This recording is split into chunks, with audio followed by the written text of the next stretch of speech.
What is short period and long period, इन दोनों में डिफरेंस क्या होता है। हम जानेंगे शॉर्ट पीरियड कोई पर्टिकुलर ऐसा टाइम पीरियड नहीं है, जैसे कि 1 मंथ हो, 6 मंथ हो या 1 साल हो, ऐसा कोई फिक्स नहीं है जिसको हम शॉर्ट पीरियड कह सके। तो शॉर्ट पीरियड होता क्या है?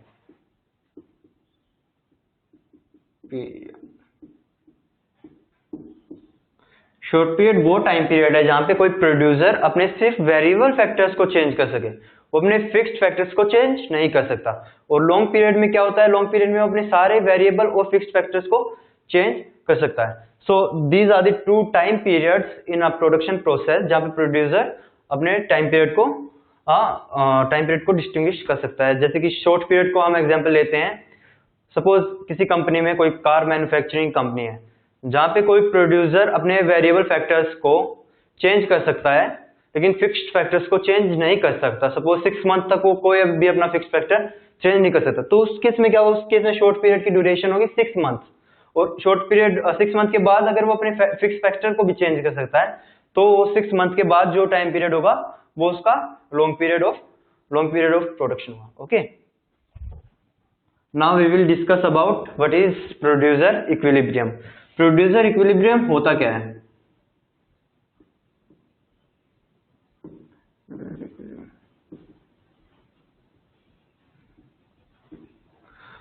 Producer equilibrium is a situation or is a point where a producer attains maximum satisfaction।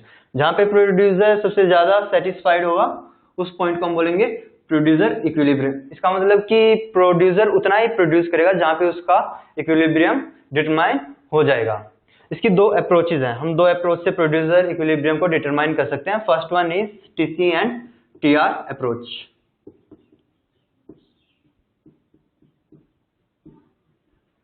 TC and TR approach, total cost and total revenue approach, and another one is marginal cost and marginal revenue approach और MCO and MR approach। तो पहले हम TC and TR approach को discuss करते हैं, किस तरह से हम TC और TR की हेल्प से प्रोड्यूसर का इक्विलिब्रियम डिटरमाइन कर सकते हैं। तो उसके लिए हमें एक शेड्यूल बनाना पड़ेगा TC और TR का।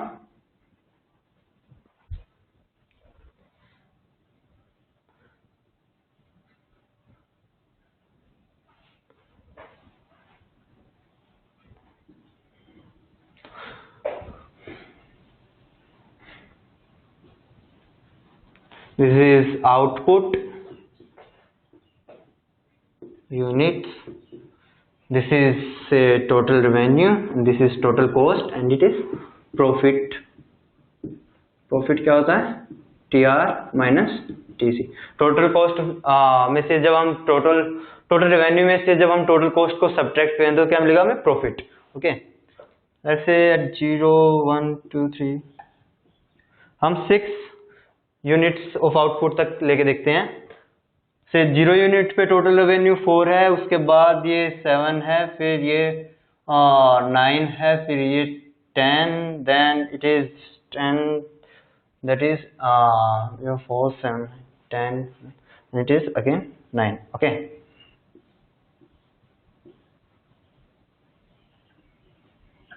so यहाँ पे लेते हैं 5 यूनिट्स लेते हैं। नहीं, 0 यूनिट पे 0 है, यहाँ पे 4 है, 7 है, फिर 9 है, फिर 10 है, फिर 9 है। Okay, these are the total revenue at different level of output units।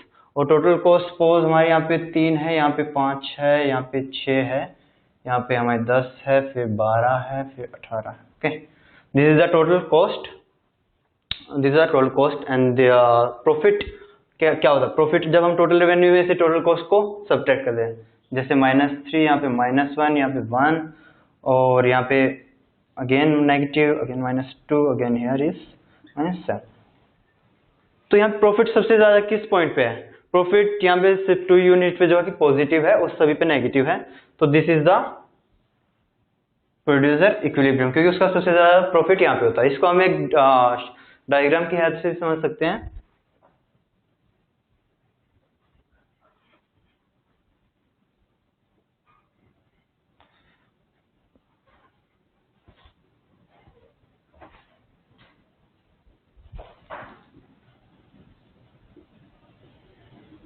on x-axis we take output units, on y-axis TC and TR. TR would be a straight line in perfect competition form of market. ये एक straight line होगी in perfect form of perfect competition market. और जो TC होगी वो पहले total revenue से ज्यादा होगी, जैसा कि हमने शेड्यूल में देखा, और एक पॉइंट पे दोनों बराबर हो जाएंगी. This is called break even point.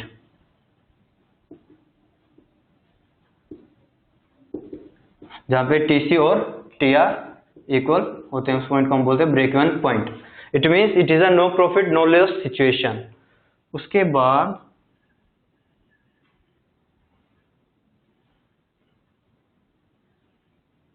Total cost total revenue से कम हो जाती है. तो प्रोड्यूसर इक्विलिब्रियम प्रोड्यूसर कहां पे अपना इक्विलिब्रियम अटेन करेगा? This is the maximum difference between the TC and TR. Total cost और टोटल रेवेन्यू में जो मैक्सिमम डिफरेंस होगा उसको हम क्या बोलते हैं? प्रॉफिट. तो जहां पे प्रॉफिट मैक्सिमम होता है, हमने सीखा कि जहां प्रॉफिट मैक्सिमम होता है वो प्रोड्यूसर का इक्विलिब्रियम होता है. तो इतनी यूनिट ऑफ से x1, तो वो x1 unit of output produce करेगा क्योंकि उसका प्रॉफिट यहाँ पे सबसे ज्यादा है. अगर वो यहाँ पे अगर वो इतना यूनिट अगर वो प्रोड्यूस कर रहा है तो उसका प्रॉफिट क्या है? उसका प्रॉफिट कम है as compare to this one. इसका मतलब कि वो अपनी प्रोडक्शन को और बढ़ाएगा ताकि उसका प्रॉफिट और बढ़ सके. और अगर वो इस लेवल से ज्यादा, यानी कि this is x2 and this is x3, अगर वो x3 unit of output produce करेगा तो क्या होगा? तो भी उसका प्रॉफिट कम हो जाएगा. इट मीन्स कि वो उतना यूनिट प्रोड्यूस करेगा जहां पे उसका प्रॉफिट सबसे ज्यादा होगा और जहां पे टोटल कॉस्ट और टोटल रेवेन्यू में सबसे ज्यादा डिफरेंस होगा. सो this is the TC and TR approach of determining producer equilibrium.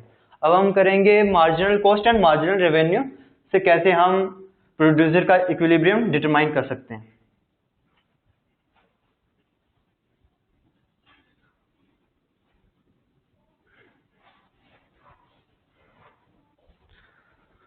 उसके लिए पहले हम एक शेड्यूल बनाते हैं.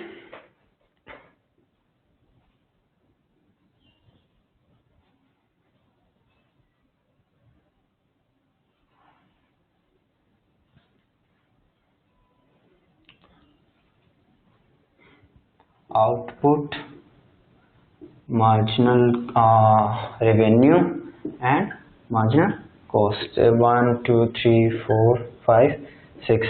लेट्स से मार्जिनल रेवेन्यू हम कोई भी हाइपोथेटिकल फिगर ले लेते हैं. लेट्स से 16, जो कि हमेशा सेम रहेगा हर यूनिट ऑफ आउटपुट पे. ये सेम रहेगा क्योंकि ये परफेक्ट फॉर्म ऑफ कंपटीशन है. सो marginal revenue is constant. Marginal cost पहले क्या होती है? मार्जिनल कॉस्ट स्टार्टिंग में ज्यादा होती है और फिर वो कम होती है और उसके बाद फिर से वो राइज करना स्टार्ट कर देती है. Let's say first is 20, then 18, 16, 15, 16 and 17. This is the marginal cost. Okay, तो हम क्या देख रहे हैं कि मार्जिनल रेवेन्यू सेम है और मार्जिनल कॉस्ट पहले घट रही है और फिर वो लोवेस्ट पॉइंट पे आ जाती है और फिर उसके बाद वो दोबारा से बढ़ना स्टार्ट हो जाती है. तो प्रोड्यूसर इक्विलिब्रियम अटेन कहां पे करेगा? इस केस में दो सिचुएशंस है. फर्स्ट, दो कंडीशन है. First condition is that MC is equal to MR. First condition is MC is equal to MR, यानी कि मार्जिनल कॉस्ट और मार्जिनल रेवेन्यू दोनों बराबर होने चाहिए, तभी प्रोड्यूसर इक्विलिब्रियम अटेन करेगा. लेकिन हम देख रहे हैं कि यहाँ पे दो पॉइंट है जहां पे प्रोड्यूसर का MC और MR इक्वल है. तो किस पॉइंट को हम प्रोड्यूसर इक्विलिब्रियम कहेंगे? कौन से पॉइंट पे प्रोड्यूसर सबसे ज्यादा सेटिस्फेक्शन अटेन करेगा? दूसरी कंडीशन होती है कि MC मस्ट बी राइजिंग.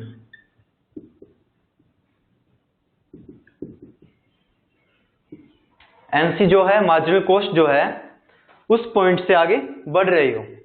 तो यहाँ पे हम देख रहे हैं कि मार्जिनल कॉस्ट इस पॉइंट से आगे घट रही है, तो इसका मतलब ये प्रोड्यूसर इक्विलिब्रियम पॉइंट नहीं है। यहाँ पे देख रहे हैं कि मार्जिनल जो यहाँ पे मार्जिनल रेवेन्यू और मार्जिनल कॉस्ट ये कंडीशन भी सेटिस्फाई हो रही है और मार्जिनल कॉस्ट जो वो इंक्रीजिंग है। इट मीन्स कि both of the condition are satisfied, so this is the point of producer equilibrium. Producer will attain equilibrium when he produces 5 units of output. जो 5 यूनिट ऑफ आउटपुट प्रोड्यूस करेगा तब वो equilibrium level achieve करेगा।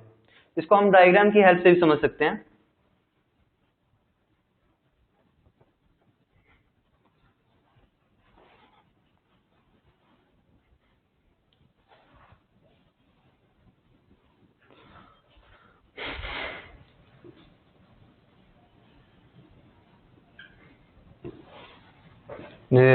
MR and MC on y-axis and output on x-axis।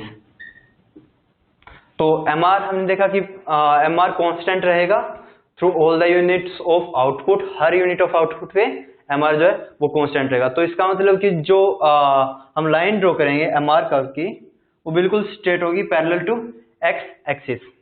This is MR। और MC पहले ज्यादा था और फिर डिक्रीज कर रहा है और फिर दोबारा से बढ़ रहा है, तो MC मार्जिनल कॉस्ट कर्व कैसे होगा? मार्जिनल कॉस्ट कर्व होगा like this is marginal cost curve. Okay, तो यहाँ पे 2 पॉइंट है, एक पॉइंट तो ये और दूसरा पॉइंट ये। यहाँ पे पहली कंडीशन तो सेटिस्फाई हो रही है, it is MR is equal to MC। But लेकिन जो दूसरी कंडीशन में बताइए MC must be rising, marginal cost बढ़ रही होनी चाहिए, लेकिन यहाँ पे क्या हो रहा है, यहाँ पे स्टिल डिक्रीजिंग है। तो दूसरा पॉइंट यहाँ पे है जहाँ पे MC is equal to MR और MC is rising, so this is the point of producer equilibrium. यहाँ पे वो X यूनिट जब प्रोड्यूस करेगा तब उसका इक्विलिब्रियम लेवल अटेन होगा। This is the diagram for marginal cost and marginal revenue approach. Okay.